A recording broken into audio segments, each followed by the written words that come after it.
વડિયાના ખડખડ ગામે ખેડૂતે કર્યું સુસાઇડ। અશ્વિન નાથાભાઈ હિરપરા નામના ખેડૂતે કરી આત્મહત્યા।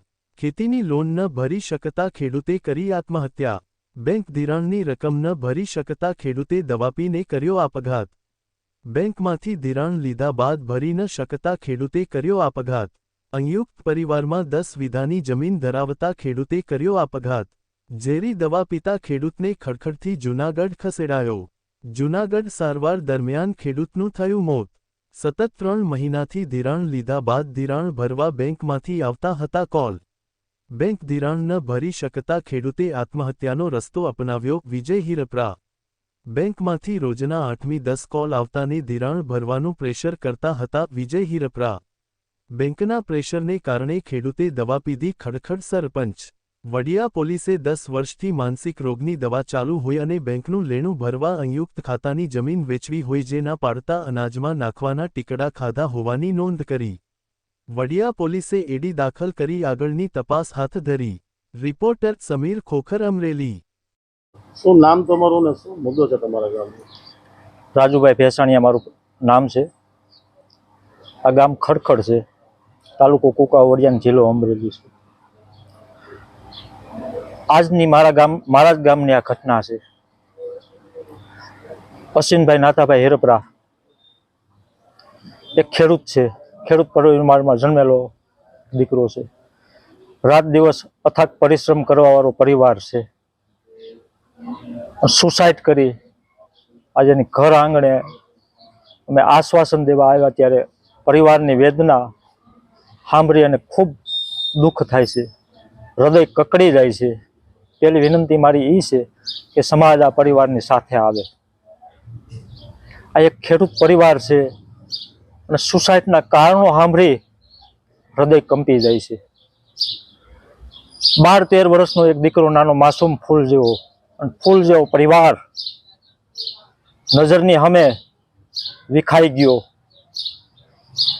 એક ધનાઢ્ય માણસોના ત્રાસ, બેંકોના ત્રાસ, આ બધું સાંભળી હૃદય કકડે છે। મારી એક વિનંતી છે કે તંત્ર આ પરિવારને ન્યાય આપે, સમાજ આ પરિવારની સાથે આવે। આ રીતના અમારા ખેડૂત પરિવારો વિખાઈ જશે, આ રીતે અમારા ફૂલ જેવા પરિવારો ના મારા વિખાઈ જશે તો કેની પાસે અપેક્ષા? આ સમાજ વિખાડાતો રહે। સૌ સાથે મળી આ પરિવારને હૂંફ આપી અને એક માસૂમ દીકરો જેના સપના કંઈક અલગ હતા, આજ એનું શિક્ષણની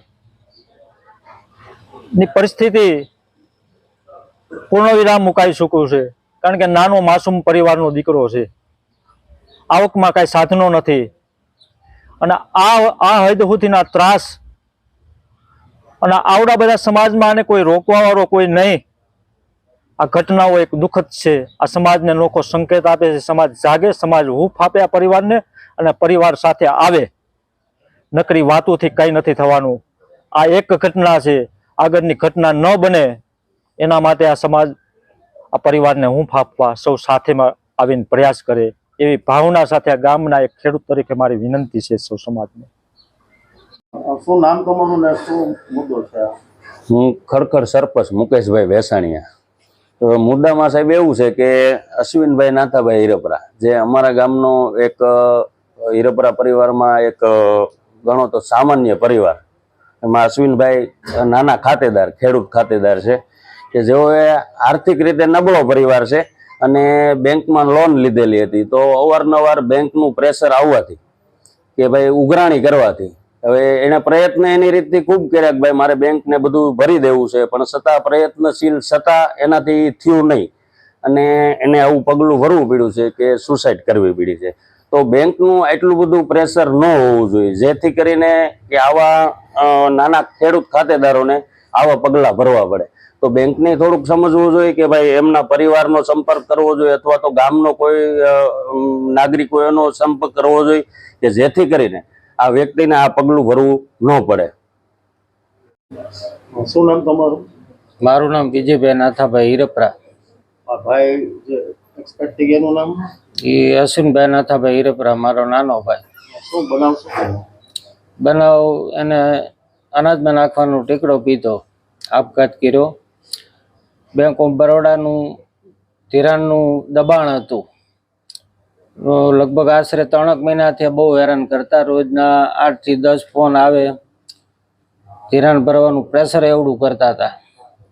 પણ ભાઈ હિંમત હારી ગયો, એના હિસાબે આવું કર્યું, પગલું ભર્યું છે. ભાઈના પરિવારમાં ભાઈના લગ્ન થઈ ગયા? ભાઈના લગ્ન થઈ ગયા, છોકરો 9મું ધોરણ ભણી રહ્યો છે, એક જ દીકરો હતો. ઘરની આર્થિક પરિસ્થિતિ બહુ નબળી હતી, એના હિસાબે આવું કર્યું નથી. બેંકના ત્રાસથી જ આ પગલું ભર્યું છે. એને 10 થી 15 ફોન આવતા બેંકની શાખાના કે બે ધિરાણ ભરી જાવ, પણ ભાઈ ઘણું મહેનત કરી પૈસા ગોતવા, પણ કે પૈસાનો મેળ ખાધો નહીં. છેલ્લે આ પગલું ભર્યું એને. ધિરાણમાં કંઈક મિલકત ઉપર આપતા હોય છે ને? જમીન ઉપર 7/12 ઉપર એને ધિરાણ આપ્યું હતું જમીનના, એને હિસાબે.